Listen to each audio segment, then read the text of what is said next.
नमस्कार दोस्तों, आप सबों का स्वागत है हमारे इस टू सक्सेस चैनल में। दोस्तों, झारखंड लोक सेवा आयोग की मुख्य परीक्षा होने वाली है और अब मुश्किल से एक सप्ताह बचा हुआ है। तो हिंदी साहित्य में कुछ खास पॉइंट को बिंदुओं को मैं आखिर में सोचा कि चलिए आप लोगों के लिए कुछ गेस कर दूं। है क्या कि हमने काफ़ी डिस्कस किया हुआ पहले क्वेश्चन पे भी, किस तरीके से हमें पढ़ना चाहिए हर चीज़ों पे, लेकिन आखिरी समय बहुत सारे लोग जो तैयार नहीं कर पाए होंगे या कन्फ्यूजन में होंगे पेपर होगा कि नहीं होगा इस तरह की चीज़ों में। तो क्या करके जाएं, कौन सी चीज़ें हैं जिसे हमें नहीं छोड़ना चाहिए, बस मैं उतनी ही बातें बताऊंगा। क्योंकि बहुत सारी चीज़ें आप छोड़ भी सकते हैं या कि उसको पढ़ना भी ज़रूरी है, लेकिन जिसे हमें नहीं छोड़ना चाहिए, जो मोस्ट इंपॉर्टेंट है, जिससे प्रश्न आने की सर्वाधिक संभावना है, उसे हम लोग थोड़ा सा डिस्कस अभी कर लेते हैं। जैसे कि आप सबसे पहले देखिए यहाँ पे अ, हिंदी भाषा के इतिहास वाले सेक्शन में, इसमें खंड एक में, इसमें आपको हिंदी का उद्भव और विकास, क्या उसका इतिहास रहा, क्या हिस्टोरिकल बैकग्राउंड रहा, क्या क्या चीज़ें रही है, उसको ज़रूर देख लीजिएगा। अपभ्रंश अवहट्ट पुरानी हिंदी में, चूँकि क्या है पहली बार पेपर ले रही है इस तरीके की, तो नए सिलेबस के हिसाब से तो अपभ्रंश सर्वाधिक इम्पोर्टेंट है। अवहट्ट और पुरानी हिंदी भी है, लेकिन अपभ्रंश आपको करके जाना ही जाना है। भाषा परिवार का वर्गीकरण, ये आप ऐसे भी लिख देंगे, इसमें ज़रूरी नहीं है कि आप इसके लिए डिटेल से पढ़ने कुछ जाएं। बाकी देवनागरी लिपि के गुण एवं दोष से प्रश्न पूछे जाने की सर्वाधिक संभावना होती है किसी भी परीक्षा में हिंदी साहित्य की, कि देवनागरी लिपि से प्रश्न आपको पूछ दिया जाएगा। इसके बाद गुण और दोष क्या क्या चीज़ें उसमें हैं, और राष्ट्रभाषा राजभाषा संपर्क भाषा के रूप में हिंदी में राजभाषा एवं राष्ट्रभाषा को अच्छे से पढ़ के जाएं कि दोनों में क्या अंतर है, क्या चीज़ें हैं, है ना, डिटेल से पढ़ लें इसको। उसके बाद काव्य शास्त्र में रस छंद अलंकार तीनों को करके जाएं, तीन में से कुछ भी पूछ सकता है और एक प्रश्न तो इन तीनों में से जरूर का जरूर आएगा, ना आने का कोई मतलब ही नहीं है। प्रायोजन मूलक हिंदी को आप छोड़ भी सकते हैं, क्योंकि आपके पास वहाँ भी छोड़ने का एक ऑप्शन रहेगा, ऐसा नहीं कि सारे क्वेश्चन करने ही करने हैं।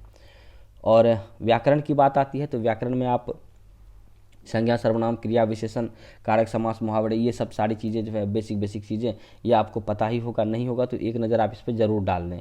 क्योंकि संज्ञा के मान लेते भेद और संज्ञा की आप परिभाषा ही पूछ दिया जो छोटे बच्चों को पूछी जाती है, तो वहाँ पे आप फंसे नहीं, तो एक बार इसे ज़रूर देख सकते हैं किसी भी व्याकरण की किताब में।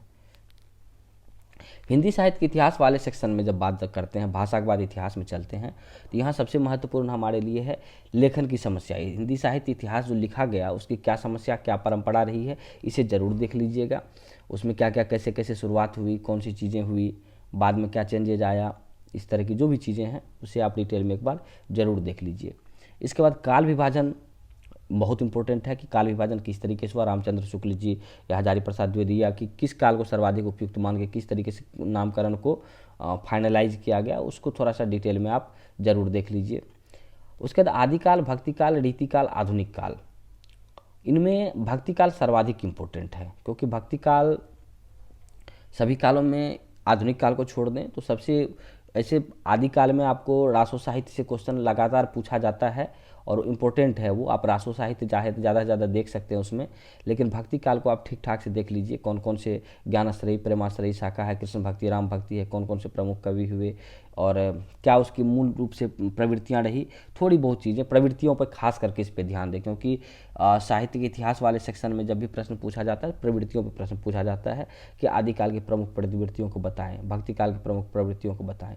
जहाँ तक आधुनिक काल की बात है तो आधुनिक काल में छायावाद को सबसे पहले आप देखें, छायावाद को जरूर देखना है आपको, नई कविता जरूर देखना है आपको, प्रतिवाद प्रयोगवाद ये सब आपने पढ़ लिया है तो रिवीजन आप करेंगे, लेकिन लास्ट टाइम में यदि आपको लगता है कि मतलब मैं केवल उतना ही करूँ जो बहुत ज़्यादा ज़रूरी है, तो आप नई कविता जरूर कर लें।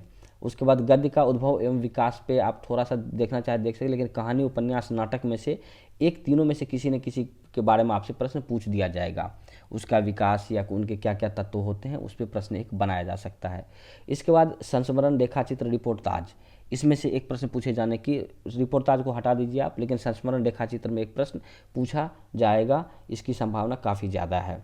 उसके बाद नाटककार आलोचकों के परिचय वगैरह से संबंधित यदि आप पढ़ ली हैं तो ठीक है, वहाँ जो ध्यान में आएगा, हो सकता है आप पढ़ लें फिर उसमें से कोई आए ही नहीं तो कन्फ्यूजन बरकरार रहेगी, और या कि आप पूछ दे तो आप थोड़ा बहुत जानते हो तो उसके बारे में आप लिख सकते हैं, लेकिन मुख्य रूप से आप उतना ही देखें। बाकी आलोचनात्मक और व्याख्यात्मक प्रश्नों की जहाँ तक बात है, इसमें आपको सबसे ज़्यादा ध्यान देना है वो कबीर पे। कबीर की दोहावली को आप या कबीर के बारे में डिटेल से आप ज़रूर जान लें, उसे ज़रूर पढ़ लें। सूरदास के बारे में भी आप ज़रूर पढ़ लें। और तीसरा, आप निराला की राम की शक्ति पूजा, इसे आप ज़रूर देख लें। ये 3 चीज़ें आपको करनी ही करनी, क्योंकि व्याख्यात्मक प्रश्न जहाँ तक पूछा जाता है या कि आलोचनात्मक प्रश्न होगा, उसमें कबीर से 101% प्रश्न पूछे जाने की संभावना है, और पूछेगा ही पूछेगा, आप ये मान के चलिए। उसके बाद यदि कबीर नहीं पूछा तो सूरदास तो पूछेगा ही पूछेगा, दोनों में से एक प्रश्न आ सकता है आपको। बाकी इधर नए रचनाकारों में निराला को नहीं छोड़ा जा सकता, यानी कि राम की शक्ति पूजा से प्रश्न आने की पूरी संभावना है। तो मुख्य रूप से आप इसे ज़रूर देख लें। इसके अलावा आप जो हैं कामायनी भी है, लेकिन कामायनी थोड़ा सा समझने में समय लगेगा, और यदि आपने नहीं पढ़ा है तो अभी पढ़ने का आपके पास समय है भी नहीं। उसके बाद जहाँ तक गद्य में आलोचनात्मक और व्याख्यात्मक प्रश्नों की बात है, उसमें आप नाटक की बात करें तो नाटक में आपके पास में 3 नाटक है, भारत दुर्दशा, चंद्रगुप्त और आधे अधूरे। तो इसमें भारत दुर्दशा सबसे ज़्यादा जरूरी है, उसके बाद चंद्रगुप्त, क्योंकि जयशंकर प्रसाद का नाटकों में जो योगदान है उसको देखते हुए जयशंकर प्रसाद से संबंधित एक प्रश्न पूछे जाने की संभावना हमेशा रहती है। तो भारत दुर्दशा और चंद्रगुप्त आप देख सकते हैं आलोचनात्मक और व्याख्यात्मक प्रश्नों के लिए। बाकी यदि इस तरह के प्रश्नों में कुछ प्रश्न ऐसा पूछ दिया जाए व्याख्यात्मक में कि आपको समझ में आए कि ये पंक्ति तो जरूर चंद्रगुप्त की ही होगी, क्योंकि आधे अधूरे और भारत दुर्दशा में ऐसा कहीं कोई लाइन लिखा हुआ ही नहीं है, और ये चंद्रगुप्त का ही हो सकता है, तो उसे अपने रूप में व्याख्या कर सकते हैं कि चंद्रगुप्त नाटक से है, और इसमें जयशंकर प्रसाद के द्वारा लिखा गया है, इसमें जो है किस तरह की परिस्थितियाँ रही, क्या क्या चीज़ें रही, बेसिक स्टोरी के रूप में आप बना के अपने मन से व्याख्या भी कर सकते हैं वहाँ पे। इसके बाद जब उपन्यास की बात करते हैं तो उपन्यास में प्रेमचंद का गोदान सबसे ज़्यादा इंपॉर्टेंट है, और इससे प्रश्न बिल्कुल ही पूछा जाएगा। तो गोदान को आप जरूर करके जाएँ, प्रेमचंद को करके जाएँ, प्रेमचंद के बारे में डिटेल से पढ़ के जाएँ। और उसके बाद सेकेंड प्लेस पे आप फणीश्वरनाथ रेणु का मैला आंचल, तो दोनों को उपन्यास में आपको देखना है। राग दरबारी से प्रश्न पूछा भी जाएगा तो आपके पास विकल्प रहेगा कि आप प्रश्न छोड़ सकते हैं वहाँ पे, तो सारे प्रश्नों के उत्तर आपको नहीं लिखने होंगे। यदि 8 प्रश्न है तो 6 बनाने पड़ेंगे, 10 प्रश्न होगा। जो पैटर्न है, पहले पैटर्न पे एक वीडियो मैंने डाला हुआ है पहले से कि किस तरह का पैटर्न है झारखंड का और किस तरह के प्रश्न पूछे जाते हैं। उसके बाद कहानी की बात करते हो तो कहानी में प्रेमचंद को जरूर पढ़ के जाएँ। इसमें कफन ईदगाह, बूढ़ी काकी, नमक का दरोगा, चारों की चारों कहानियाँ इंपॉर्टेंट कहानियाँ हैं। उसके बाद आप भीष्म साहनी की चीफ की दावत जरूर पढ़ के जाएँ। उषा प्रमेदा की वापसी भी जरूर पढ़ के जाएं, और चंद्रधर शर्मा गुलेरी की उसने कहा था, इसको छोड़ना ही नहीं है। तो कुल मिला के ये 4-5 जो है कहानीकार, 4 कहानीकार, इसमें किनकी महत्वपूर्ण कहानी है इसे जरूर पढ़ लें।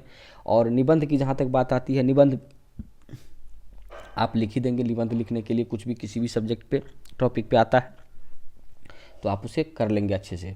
बाकी यही प्रोसेस है कुल मिलाकर कि आपके पास जो समय है, इतने कम समय में यदि आप करना चाहते हैं और आपके पास आपको ये लग रहा है कि मैं क्या करके जाऊं जो प्रश्न नहीं छूटे, तो इतना करके जाएंगे तो निश्चित रूप से आपका प्रश्न नहीं छूटेगा। इसके अलावा इतना करने के बाद आपको क्या करना है, आप जो है जो महत्वपूर्ण प्रश्न पूछे गए हैं अब तक, खास करके इंपॉर्टेंट क्वेश्चंस जो है उसे आप ज़रूर एक बार देख लीजिए। उसे देखने के लिए आप हमारे वीडियोज़ में एक मैंने डाला हुआ है सेक्शन जिसमें कि अब तक पूछे गए महत्वपूर्ण प्रश्न, तो उस प्रश्नों को आप जब देखेंगे तो आपको आप देखेंगे अभी बीपीएससी की परीक्षा हुई तो सारे के सारे प्रश्न उसी में से आया हुआ था, कोई उसमें से बाहर नहीं था। 1-2 क्वेश्चन बाहर भी था, तो आपके पास ऑप्शन होता है छोड़ने का, आप ये नहीं दूसरा कर सकते, तो उसे ज़रूर आप कर लीजिए, देख लीजिए एक बार। उसके बाद जहाँ तक जितने टॉपिक्स इसमें है, खास करके गद्य पद्य और कुछ पद्य वाला और हिंदी साहित्य का इतिहास और हिंदी भाषा का इतिहास, इसमें से लगभग सारे टॉपिक्स हमने कर लिया है। तो आप ट्रू सक्सेस वीडियोज़ पे सारी चीज़ें आप देख सकते हैं, और आपके पास समय केवल वीडियोज़ आप एक बार रिवीजन के तौर पे भी आप देख लेंगे तो आपका प्रश्न कोई नहीं छूटेगा। तो बस इतना ही है। और परीक्षा में जब ध्यान रखने की चीज़ बस एक चीज़ है कि आप हिंदी साहित्य के जब भी प्रश्न आप लिख रहे हों तो आपको ये ध्यान में रखना है कि आपके पास ये स्वतंत्रता होती है कि आप विषयांतर चीज़ों को भी लिख सकते हैं। यानी कि आपको यदि किसी रचनाकार के बारे में बहुत ज़्यादा डिटेल में पता नहीं है तो आप ज़रूरी नहीं है कि आप उसके बारे में ही सारी चीज़ें लेके उसमें दूसरे रचनाकार का भी जिक्र कर सकते हैं। किसी कहानी से, उपन्यास से संबंधित कुछ पूछा जा रहा है और कोई चीज़ याद नहीं आ रही तो दूसरे का भी कुछ जिक्र कर सकते हैं। यहाँ पे उसने भी ऐसा कहा था, ऐसा इसने भी हुआ था, यानी कि आप एक उसको कोरिलेट कर सकते हैं। साहित्य में स्वतंत्रता होती है कि आप जो पूछा गया उसमें बाहर की चीज़ों चीज़ों को भी आप जोड़ सकते हैं, लेकिन अन्य विषयों में ऐसी स्वतंत्रता नहीं होती है। आपको कुछ भी जुड़ा हुआ महसूस होता है वहाँ पे आप डाल सकते हैं। कबीर को लिखते हुए आप जो है उसमें जायसी के बारे में भी लिख सकते हैं, या जायसी को पूछ दिया, आपको जायसी के बारे में कुछ नहीं पता और प्रश्न बनाना ही बनाना है, तो आप कुछ ना कुछ उसमें दूसरी चीज़ों को भी आप थोड़ा बहुत आप जानते हैं, थोड़ा बहुत लिखते हैं, और उससे संदर्भित जो दूसरे रचनाकार रहे हैं, दूसरे कबीर हैं, उसका वर्णन भी आप साथ साथ करते चलें, तो आपका थोड़ा थोड़ा जहाँ पे आपको कुछ नहीं मिलना होगा, कुछ ना कुछ मार्क्स ज़रूर मिलेगा। तो इस पैटर्न को ज़रूर फॉलो करें, और वीडियोज़ जो है आप उसको ज़रूर देख लें, खास करके जो महत्वपूर्ण प्रश्नों की श्रृंखला वाला है उसे एक बार देख लें, और कुछ जो जितने टॉपिक मैंने बताए हैं इस पर जो जो वीडियोज़ डला हुआ है उन वीडियोज़ को एक बार ज़रूर देख लें। देखते रहिए आप सभी लोग 2 6। धन्यवाद और all the best for the examination.